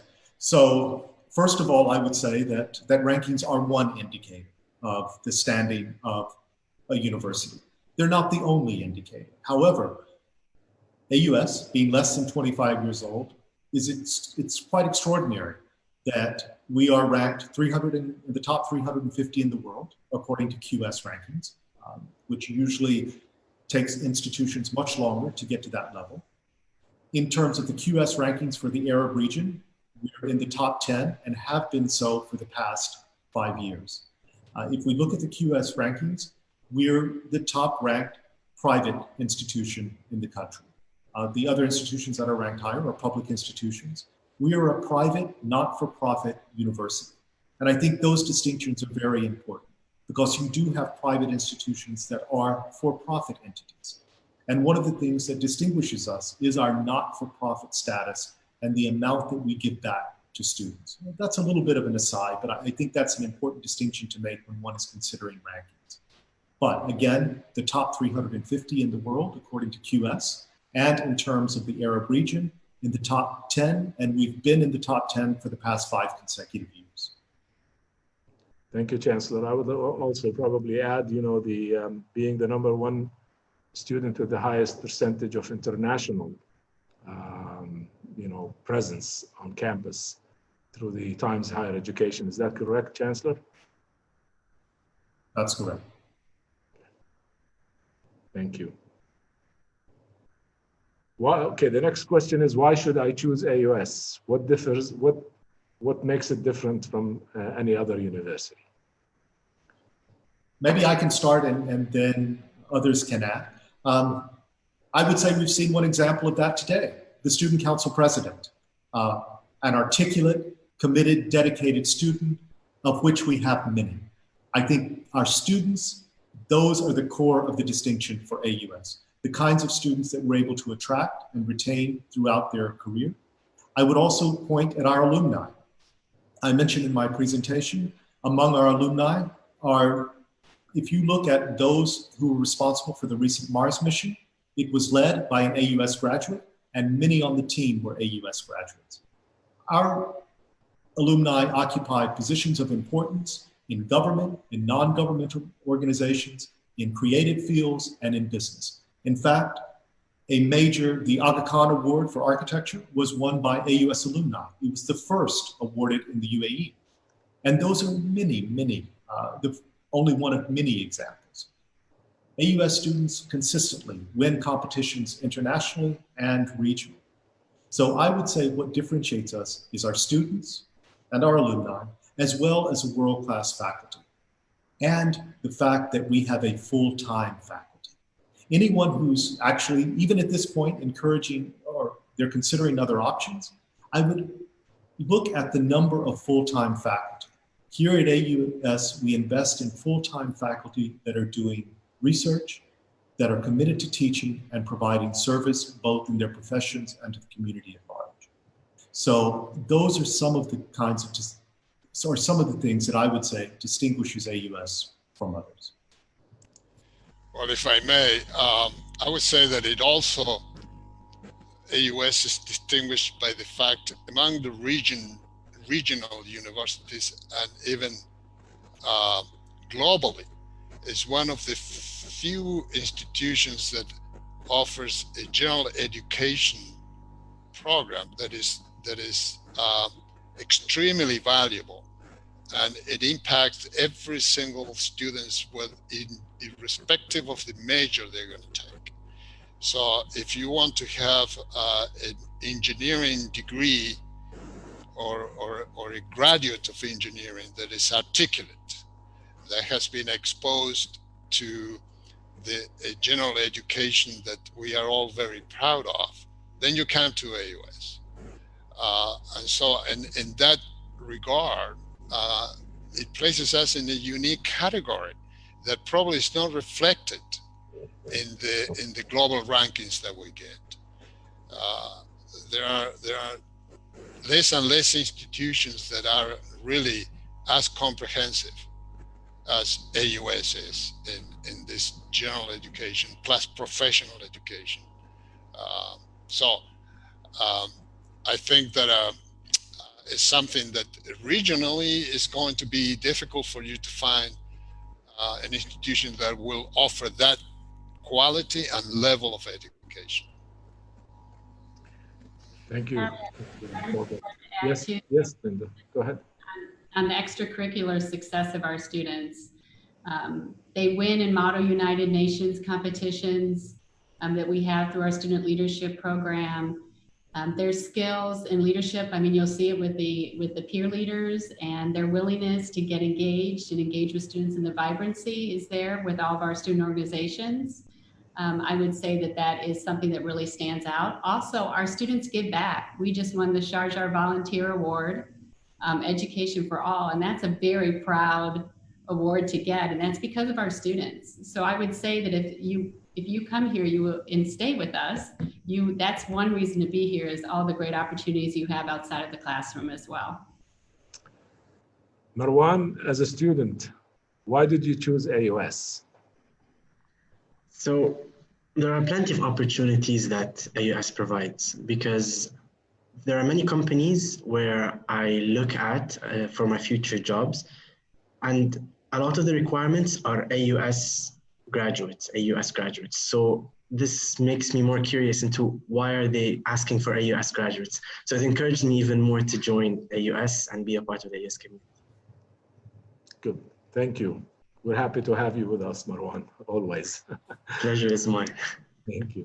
Okay, the next thing is, so a student is asking, will the sessions be, I cannot attend, I may not be able to attend the orientation session this week. Will I be able to access it later?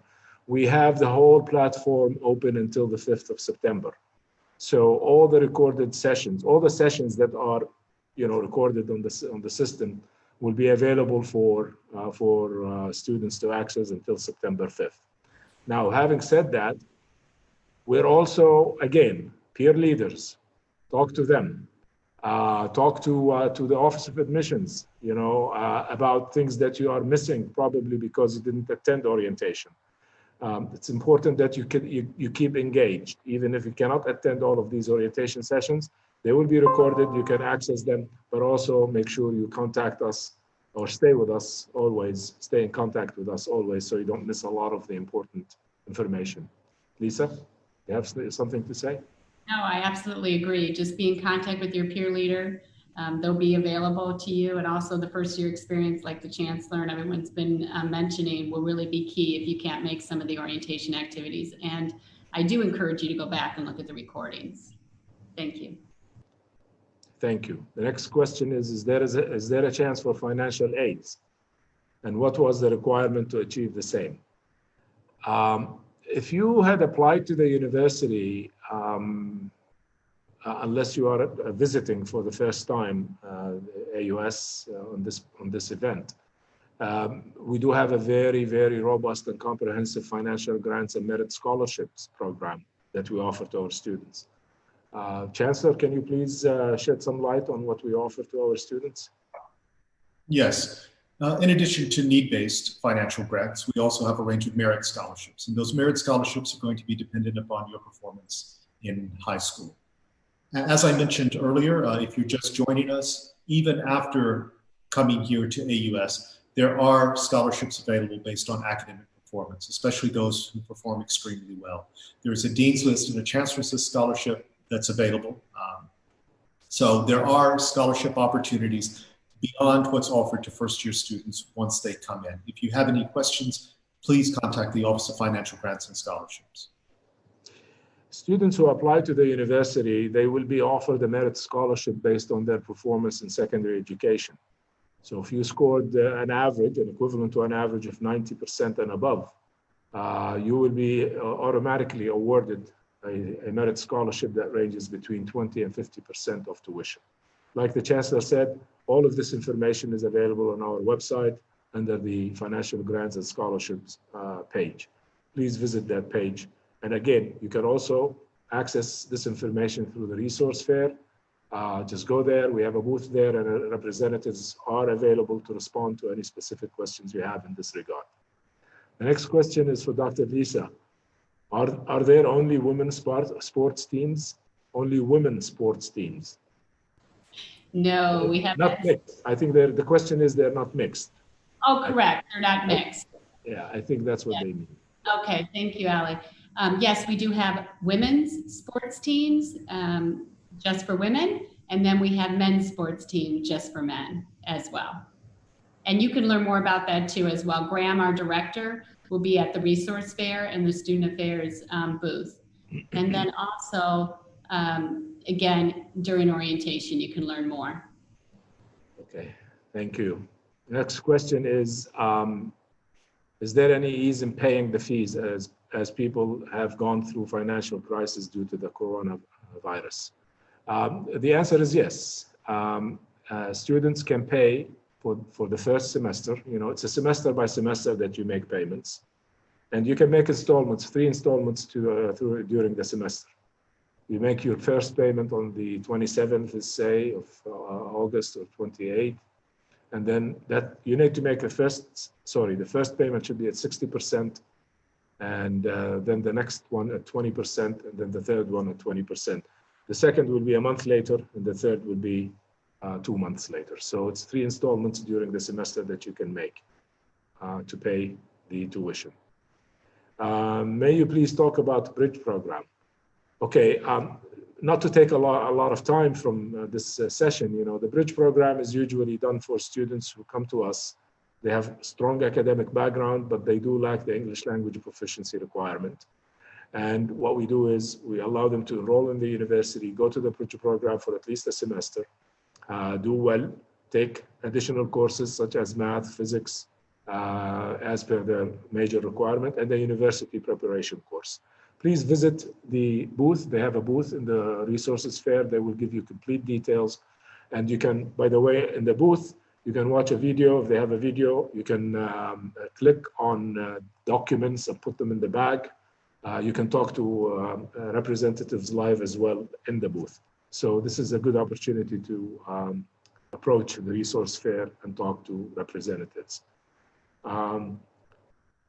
What are some of the entrepreneurship opportunities? Yes, maybe I could speak to that.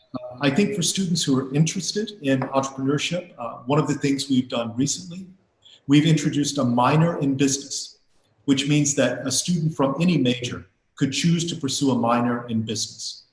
And we've also introduced a new course that is an introduction to business.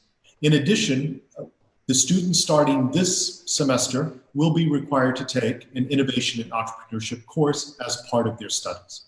So those are some of the formal ways in which we do it. The informal ways is that we're very privileged to have on campus the Sharjah Entrepreneurship Center, Shara, and they're based here on campus and provide many opportunities for students. In addition, through the Office of Student Affairs, and Vice Provost Lisa can perhaps speak a little bit more about this, but there are opportunities such as the Holt Prize, which is a global competition for innovation and entrepreneurship. And in fact, AUS students have performed very well. Currently, there is a group of students, they're taking a product that they developed through the Holt Prize at AUS to market called ULIGHT. And ULIGHT is a low-cost, low-energy solution for lighting in poverty-stricken areas. This product was developed here at AUS. They won the Holt Prize. They were a finalist in London, and now they're taking that product to market. And if Lisa wants to talk about some of the opportunities that are extracurricular in nature. Yeah, I mean, I mentioned the Model UN. There's just a lot of opportunities for competitions like that to learn your entrepreneurship skills and leadership skills. We will also be offering some things virtually as well to also improve your leadership skills, which can go along with entrepreneurship skills as well. And so that is also part of our student leadership program. Thank you.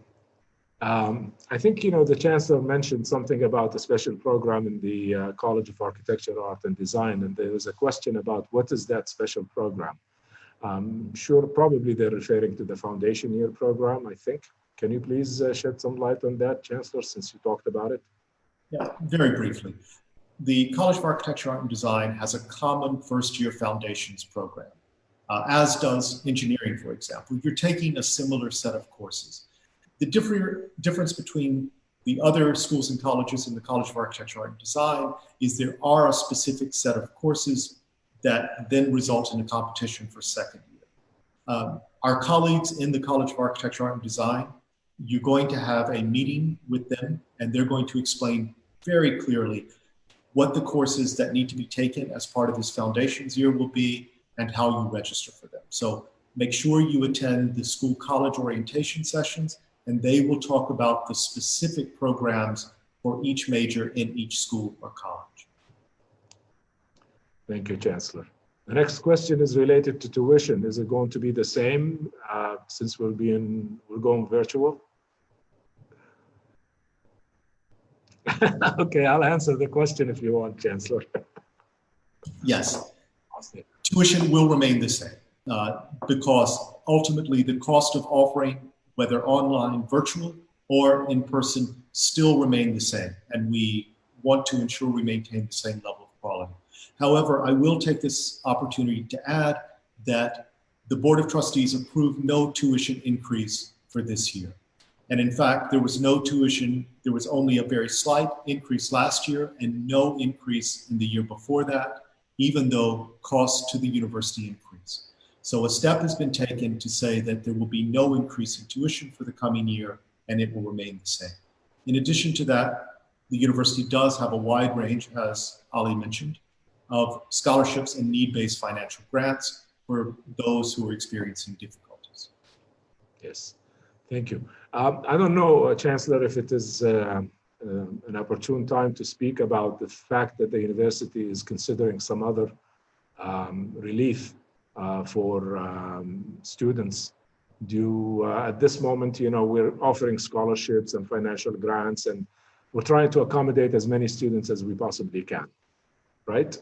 Yes, that's right. That's right. All right, thank you.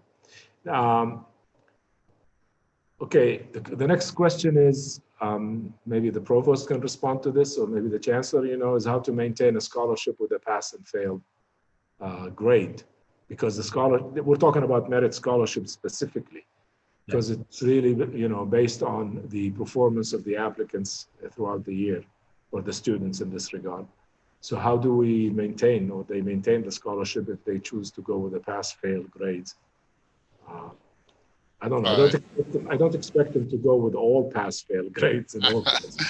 Yeah, I mean, if the scholarships is given to the student on the basis of a GPA, of a CGPA, a cumulative grade point average, then a pass grade will not count towards changing that CGPA.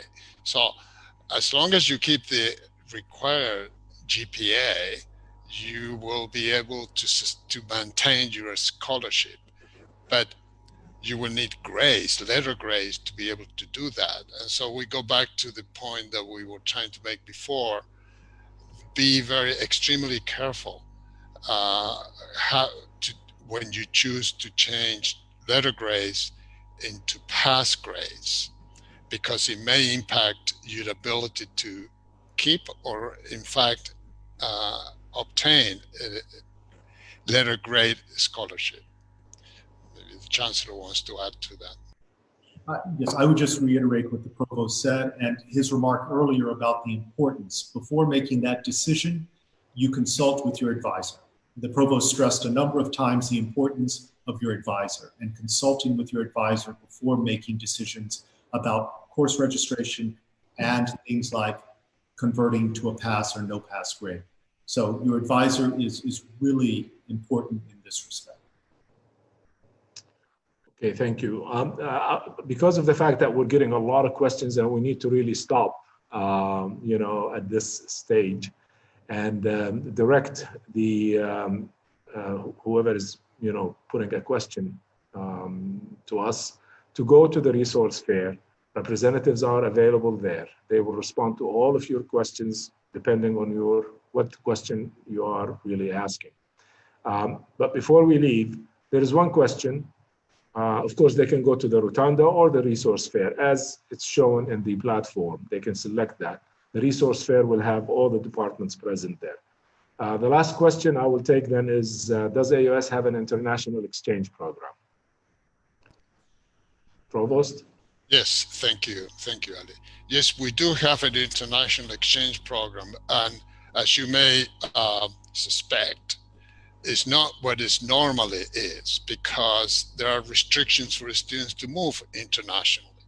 So unfortunately, we will have to wait until this very unpleasant global situation changes for students to move freely, for our students to go overseas and vice versa. But we do have the program. This has been over the years an active program with a number of opportunities for students to go and study abroad for 6 months, and also for a student to come to the AUS and study for an extended period of time, which is a great addition to the profile of students at the AUS. We have international. We are always recognized as the most diverse university in the world in terms of the nationality profile of our students, with over 90 countries represented in the student body. So there is a program, it's very active. We hope that it will become what it used to be after we get over this COVID-19 emergency, so to speak. I should also add that there are a number of opportunities for students to travel abroad for a short period of times, either through organizations embedded in the colleges. In some cases, in some colleges offer entire courses abroad. And those opportunities, again, are on sort of in the back burner at this point in time. But we hope that they will become available as things become more regular in the future. Thank you very much, Provost. I think we have come to the end of this session. It has been a very great session, really very engaging and very informative as well. Some of the good questions that were answered will help us formulate, basically processes ahead for us as well as a university. We would like to really thank you very much. Thank the parents and our new students for joining us in this event. And again, we would like to emphasize the importance that you attend all the orientation sessions, all the sessions that are taking place this coming week. So that way, by the end of this week, you will have your schedule ready to start your classes on Sunday, the following week. So that way, without any basically hurdles or difficulties that you have to go across. Now, again, if you have any specific issues, any specific question, please, we're always available. The platform will be available until the 5th of September. Representatives will be available. If you cannot get your answer through a representative, we have in the platform an information desk. They can support you, they can direct you where to go, or they can give you the answer themselves. Once again, thank you, and I thank my colleagues for being with us today. And I'm glad the session was extended so we can respond to the many questions we received. Thanks a lot and have a great day. Thank you.